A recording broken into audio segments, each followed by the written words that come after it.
Bienvenue. Aujourd'hui, on plonge au cœur d'un processus absolument fondamental en biologie, le cycle cellulaire. C'est en quelque sorte le mécanisme qui permet à la vie de se construire, de se réparer et de continuer, une cellule à la fois. C'est parti. On va commencer avec un chiffre qui donne le vertige. 37 000 milliards. C'est le nombre approximatif de cellules dans un corps humain. C'est juste énorme. Et ce qui est encore plus fou, c'est que chaque seconde, des millions de ces cellules meurent et sont remplacées. Pourtant, toute cette immense complexité part d'un point de départ incroyablement simple.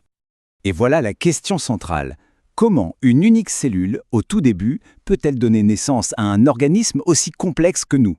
Eh bien, la réponse se trouve dans un processus d'une précision et d'une élégance incroyables, la division cellulaire. La première étape, c'est donc de bien saisir ce défi.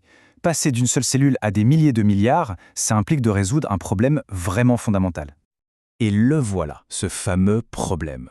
Pour grandir, pour remplacer une cellule abîmée ou simplement pour cicatriser, un organisme a besoin d'un mécanisme de copie qui soit absolument parfait. Chaque nouvelle cellule doit recevoir une copie exacte à la virgule près du manuel d'instruction génétique. Et la solution de la vie à ce problème, elle a un nom. La mitose. Il faut l'imaginer comme une photocopieuse biologique d'une précision absolue.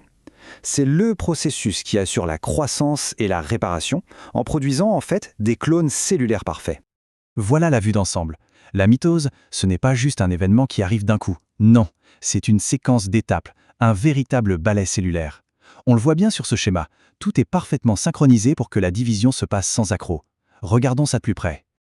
Alors, avant même que la danse ne commence, il y a une phase de préparation qui est cruciale, l'interphase. C'est le moment où la cellule grandit, fait des réserves d'énergie et surtout, elle fait une copie complète de son ADN. C'est de loin l'étape la plus longue de tout le cycle. Cette image nous montre le cœur du réacteur, si l'on peut dire. Pendant cette fameuse phase S, la quantité d'ADN double. Chaque brin de la double hélice va servir de modèle, ce qui garantit que chacune des deux futures cellules recevra un jeu d'instructions complet et parfaitement identique. Une fois la préparation terminée, la division elle-même peut commencer. D'abord la prophase, l'ADN se compacte à l'extrême pour devenir visible. Ensuite la métaphase, c'est l'alignement parfait au centre. Puis vient le moment clé, l'anaphase, où les copies sont séparées.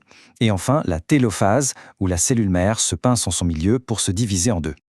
Ce schéma illustre bien ce qui est peut-être le moment le plus spectaculaire, l'anaphase. Là, les copies de chromosomes, qu'on appelle les chromatides sœurs, sont littéralement tirées de force vers les deux extrémités de la cellule. C'est ce mouvement qui assure une distribution parfaitement équitable du matériel génétique. Pas de place à l'erreur. Donc le point à retenir, c'est celui-ci. La mitose part d'une seule cellule et elle aboutit à deux cellules filles qui sont des clones parfaits. Elles possèdent exactement le même ADN. C'est vraiment la base de notre croissance et de la réparation de nos tissus. Ok, mais si la vie ne faisait que des copies conformes, on serait tous identiques. La reproduction sexuée, qui est le moteur de l'évolution, elle, au contraire, exige de la diversité. Et ça nous amène au deuxième grand type de division cellulaire. Bienvenue dans la méiose, le processus qui ne se contente pas de copier, mais qui va carrément remixer l'information génétique. C'est la division cellulaire très spéciale qui sert à produire les cellules reproductrices, les gamètes, spermatozoïdes et ovules. La différence est fondamentale. La mitose, on l'a vu, produit deux cellules identiques pour le corps. La méiose, elle, c'est complètement différent. Elle produit 4 cellules pour la reproduction et la différence clé, c'est que ces 4 cellules sont toutes génétiquement uniques. Mais alors, comment la méiose fait-elle pour créer cette unicité? Grâce à un mécanisme absolument génial appelé le crossing over ou enjambement. Au tout début de la méiose, les chromosomes qui viennent de chaque parent s'associent et littéralement s'échangent des morceaux. Ce schéma l'illustre à la perfection. Regardez bien comment les chromosomes s'échangent des portions d'ADN. Le résultat, c'est un véritable brassage des gènes. Le chromosome qui sera transmis à la descendance est maintenant un mélange unique de ceux des grands-parents. C'est fascinant.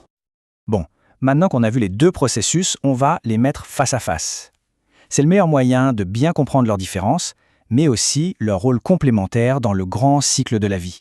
Cette comparaison visuelle est très parlante.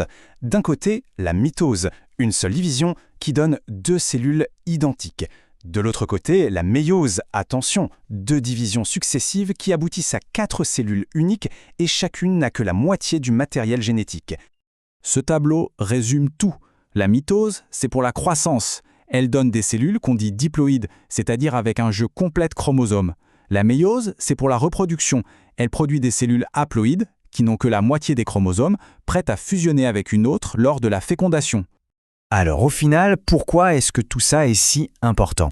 Eh bien parce que ces processus microscopiques sont en fait les fondations mêmes de tout ce qui est vivant sur Terre.